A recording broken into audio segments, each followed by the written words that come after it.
শাহ আলম কাকা পশ্চিম গ্রামের এক সাহসী সংগ্রামী ও অকুতূভয়ী মানুষ, যিনি পরের জায়গায় বসবাস করেন প্রায় 40 বছর ধরে। সংগ্রামী এই জীবনে নিজের সহধর্মিণীকে নিয়ে অক্লান্ত পরিশ্রম করে যাচ্ছেন প্রতিদিন। সব বালু গড়িয়া হয়েছে। বলেন, কত বছর ধরে থাকেন এখানে? 40 বছর। 40 বছর ধরে এখানে বসবাস করেন। আমি ছেলে সন্তান কয়জন? ছেলে সন্তান আছে আল্লাহ দিলে 4 জন। 4 জন। ওনারা কি করে? 2টা মেয়ে 2টা পোলা। ওকে। আপনারা কি কোনো সুযোগ সুবিধা পান ইউনিয়ন পর্যায় থেকে, কারোর কাছ থেকে? জানা কোনো ধরনের সুযোগ সুবিধা পান না? জানা আমরা কোনো কিছু জানি কোনো সুযোগ সুবিধা আপনাদেরকে দেওয়া হয় না? না। এখানে যারা নির্বাচিত যেই প্রতিনিধি যা থাকে ওনারা কি দেখে না আপনাদের কষ্ট দুঃখ? এরা বড় লোকেরা দেয় মুখ চাইছে। আপনার সরকারের কাছ থেকে কোনো সাহায্য সহযোগিতা কিছু পারবো? টিসিবির মালের কার্ডও পাই না আমরা।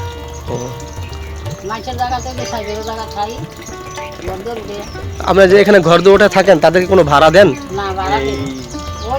বাড়ি ভাড়া দিই না, ওই যে খাতাগুলো ভাড়া নেই। এই যে রেডি ভাড়া। কিরকম জায়গা দিয়ে রাখছে আপনাদেরকে দেখভালের জন্য? এই কত 5 বিঘের মতো। 2 বিঘা জায়গা। এগুলো আপনারা চাষাবাদ করে খান? হ্যাঁ, চাষাবাদ করি খাই। আপনার গরু কয়টা? আমার গরু আছে আল্লাহ দিলে 3টা। একটু দেখা যাবে? ইনকাম সোর্স কি আছে জিজ্ঞেস করতে উনি বলল 3টি গরু আছে, কিন্তু দুধ দেয় না।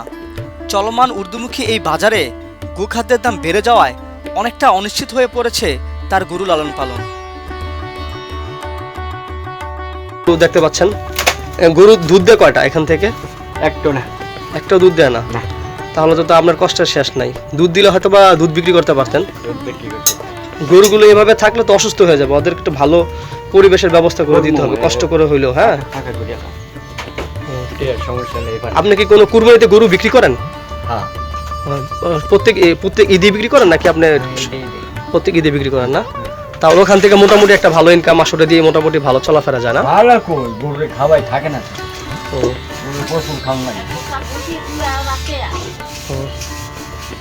একটা ভুসি কিনতে দিয়ে যাচ্ছে 2000 টাকা এক বস্তা। গরুর খাবারের দাম তো এখন অনেক বাড়তি, এখন আগের মতন সেই বেনিফিট বা প্রফিটটা হয় না। বন্ধুরা দেখতে পাচ্ছেন গরুগুলো কত সুন্দর সুন্দর গরু, মাশাআল্লাহ। গরু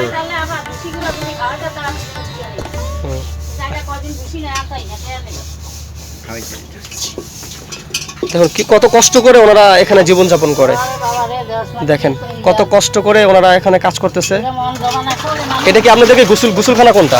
এই যে এটাই গোসলখানা না? আর এটা হচ্ছে আমাদের ওয়াশরুম। দেখা যাবে ওয়াশরুমটা? এটাও ভালো না। এটা ওই যে চা কাঞ্চি বইয়াম। কত কষ্ট করে ওনারা এখানে বসবাস করে। বন্ধুরা, আধুনিক কোনো সুযোগ সুবিধা থেকে আমরা বঞ্চিত হলে বড় অধৈর্য হয়ে পড়ি, কিন্তু শাহ আলম কাকার বাসায় নেই কোনো স্বাস্থ্যকর টয়লেট, গোসলখানা ও রান্নাঘর।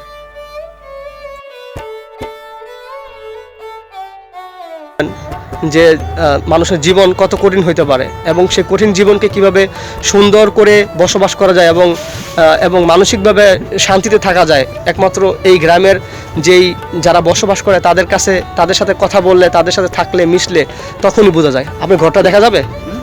আসেন। দেখুন বন্ধুরা, এখন আমি শাহ আলম আঙ্কেলের ঘরে প্রবেশ করছি। এটা হচ্ছে তাদের এখানে মনে খাবার দাবার রাখেন, তাই না? এটা খাবার দাবার রাখেন। আর এটার ভিতরে কি আছে? এটার ভিতরে একটা রুম। এটার ভিতরে রুম। এটা লাইট জ্বালানো যাবে? অন্ধকার, একটু প্লিজ লাইটটা জ্বালাই দেন।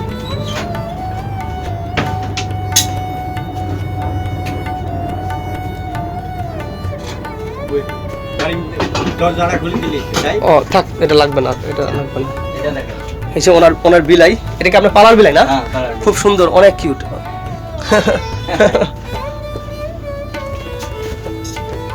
এটা হচ্ছে আপনাদের রুম না? দেখেন কত। বন্ধুরা, শাহ আলম কাকার ঘরটি ঘুরে দেখার সময় দেখলাম না কোনো দামি আসবাবপত্র। অতি সাধারণ জীবনযাপন ও সকল চাহিদাকে বৃদ্ধাঙ্গুল দেখিয়ে সুখে জীবনযাপন করছেন তার সহধর্মিণীকে নিয়ে।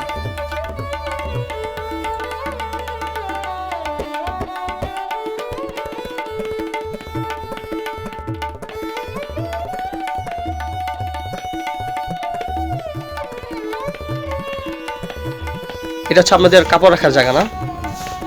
এগুলোর ভিতর কি আপনাদের? এগুলোর ভিতর ধান, শস্য।